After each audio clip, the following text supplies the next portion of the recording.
Zelete, thank you for your love and support. I appreciate you all. Venezuela has officially noticed the United Nations that it is making a firm and irrevocable exit from the International Criminal Court. Foreign Minister Felix Placia and Acting President Delcia publicly declared that the government has submitted its notice under Article 127 of the Rome Statute, accusing the Hague Tribunal of exercising systematic geographical bias, acting as a political weapon against Global South and violating national sovereignty. While this announcement sent immediate shockwaves through international diplomatic circles, treating this as isolated legal dispute in Latin America misses the much larger picture. What we are watching unfold is a synchronized continental-scale rebellion against the entire architecture of global governance. To understand what Venezuela is really doing, you have to look across the Atlantic Ocean directly at the Sahel region of West Africa, specifically at Mali, Niger, and Burkina Faso. When you trace the political movements in Caracas alongside the events in Bamako, Niamey, and Ouagadougou, you begin to see that these nations are following the exact same playbook. They are all confronting a fundamental question: who gets to decide the legal, political, and military destiny of a sovereign nation? For decades, the international system operated under an unwritten assumption that global institutions based in Western capitals possess moral authority over developing states. If a regional crisis erupted, an international court or a foreign military alliance will step in to manage it. But over the past few years, that entire consensus has collapsed. 25 July. People of Africa receive our greetings. Good news. From Venezuela, a very good thing, a healthy decision. Because when we look at the reason put forward by Venezuela, is that the famous ICC, which is a court with Western reality, to judge the other peoples of the world. That's the truth, I don't know. It is by naivety or by what one had trusted these people. Many people we have joined massively. Or in reality it will never judge Westerners. Sarkozy is here and quietly walking around David Cameron, Barack Obama. But they only pursue the other peoples of the world. And Venezuela says, it is the global site that is still being prosecuted by these courts. We told ourselves this court lost a long time ago. Remember the file of the Ivory Coast. We say there are two Belgian women, two camps that confront each other. President Laurent Gbagbo's camps and the Alassane rescue camps. The President Baboon answers present, he is judged. It is said that he is innocent. He is found not guilty. But in the other case, we have never been judged, yet we have seen them prosecute presidents. In operation here, Omar el-Bashir of Sudan was prosecuted. While in current practice, they say they are suing the President Putin. Well, they said they will sue Benjamin Netanyahu. But there they were hot because behind what happened, Trump told them if they don't stop there, they will be hot. They played deaf ear. Result. CPA prosecutor Karim Khan. Currently, it is said that it is suspended. Why you have? They are so good at building business against. Do you remember the Eska case? We were going to look for them at the airport, supposedly that he had done this. But after, we don't talk about it anymore since he is no longer a candidate. He is no longer at the head of the IMF. Closed files. It's their specialty. They can make files at any time. And the prosecutor of the CP, I think, he pays for daring to sue the military. Good American military. Trump had already said he would sanction them, crushing them. They are limited. They did not want to continue. But say they will sue Benjamin Netanyahu. I think there they have. The prosecutor of the CP had dug. He signed his judgment. It's over, he's suspended. Look at a court like this. It's politics, it's geos. How do we peoples? We have to stay in. What are we getting out of it even by staying in it? We don't buy anything. Nothing that makes us ridicule the global South. Tell President pursued, tell other sued. Tell other sued the same Venezuela. Their first institution, the President of the Republic. It was won by the Americans. Did you see the ACP? It raised the little fingers. History, this country Venezuela, it does not date from now. There was, in front of everything that happened in 2025. Find out we will say it very briefly. The CPI had decided to close its offices of Venezuela, particularly in Capitale. But why they protested certain economic difficulties. This is but in fact it is the same step as a tell. Then they said no. The Venezuelan government does not really want to cooperate. But how the Venezuelan government will cooperate? When the ICC was there to prosecute the Venezuelan authorities. According to ICC prosecutors, that demonstrators have been repressed. Frankly, the young people there, the demonstrators have not been repressed. Beauty even. In good order and in disorder. Who was prosecuted in France because demonstrators were seriously beaten in Venezuela. It was not the demonstrators, it was the rioters. People who were pushed by Uncle Sam, who swore to the powers that be. Yet the same people who call us high-ranking people in Venezuela, the incumbent presidents had been elected. Why then? When he used the tools at his disposal to put an end to these events. We say no, we must pursue the authorities of Venezuela must be prosecuted, and the Venezuelan authorities are asked to cooperate in their own pursuit. You saw this. Well, such a tool doesn't make sense. And we appreciated the reason given by the Venezuelans. It is court the effect which pursues the global site, if we know who is, that causes the most wars in this world. Which countries have, who are familiar with, to come and assassinate presidents, other things are known. Which European country has committed the most crimes in Africa? It is known. What country in Europe is trying to forms here? And there make more deaths.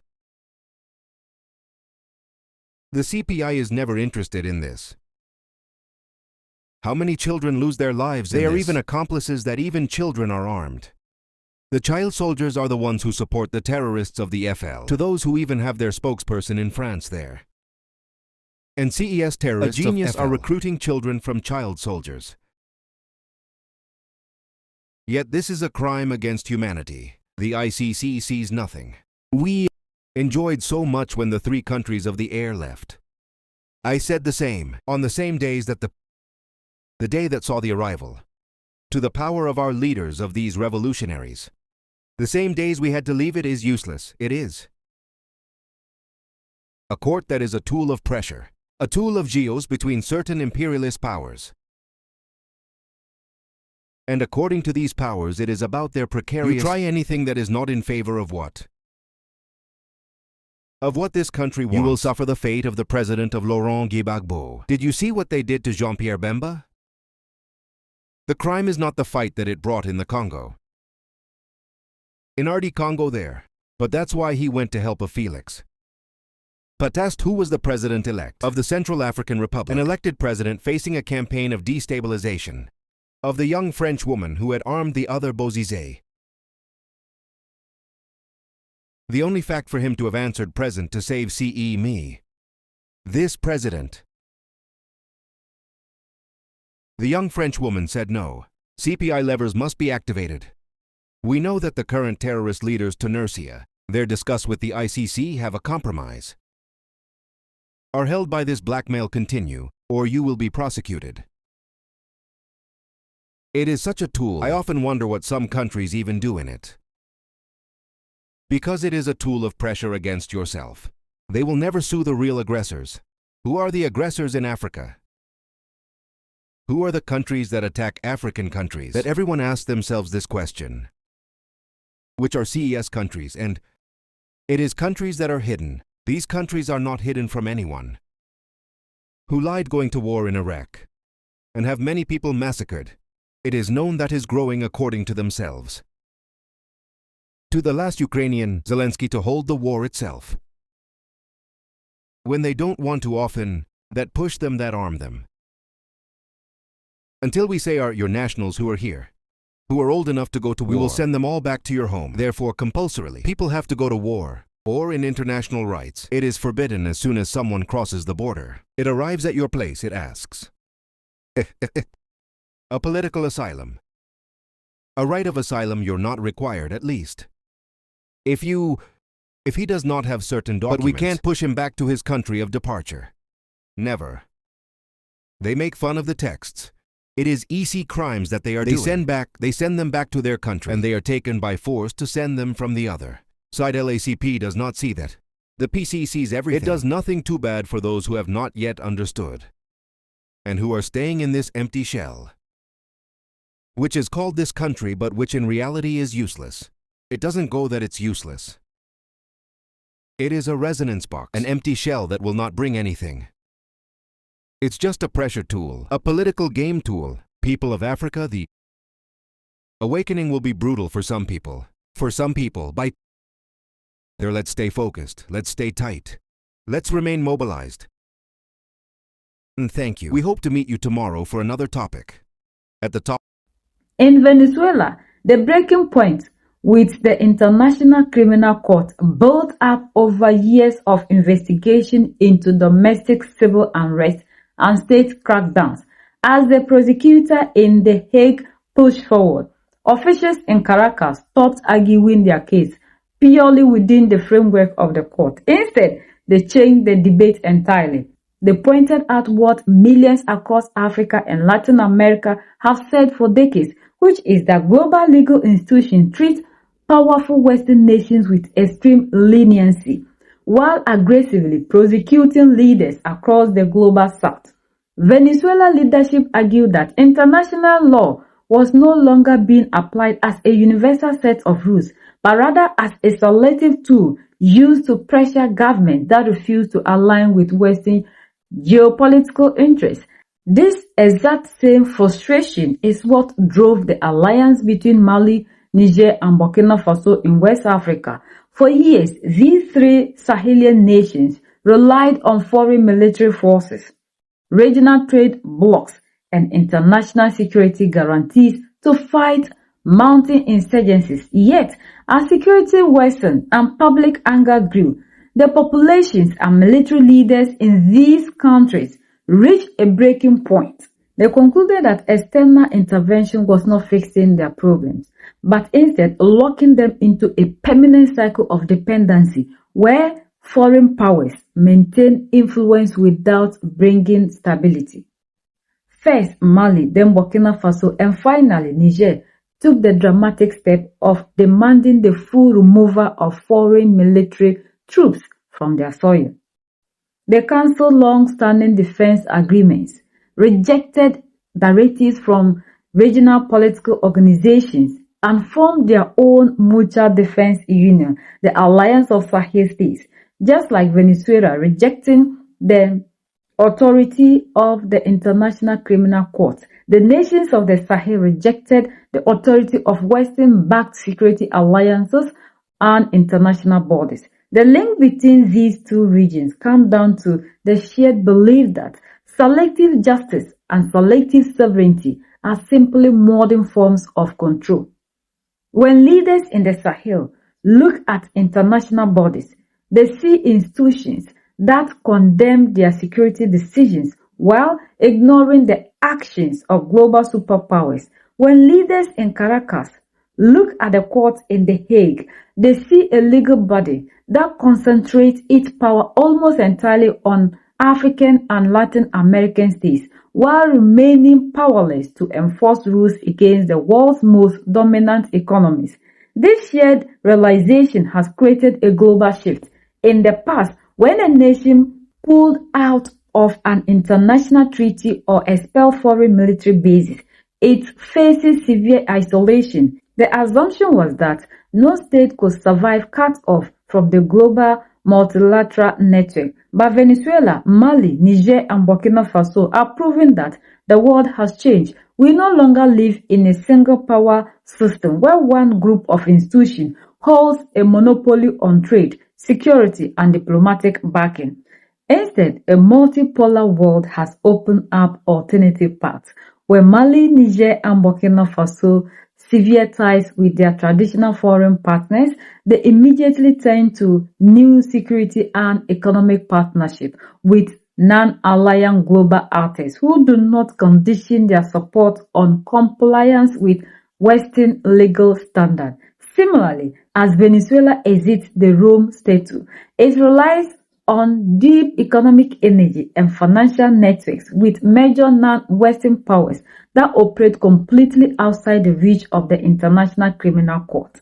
This means the threat of international sanctions, court indictment, or diplomatic isolation no longer carries the weight it did 20 years ago.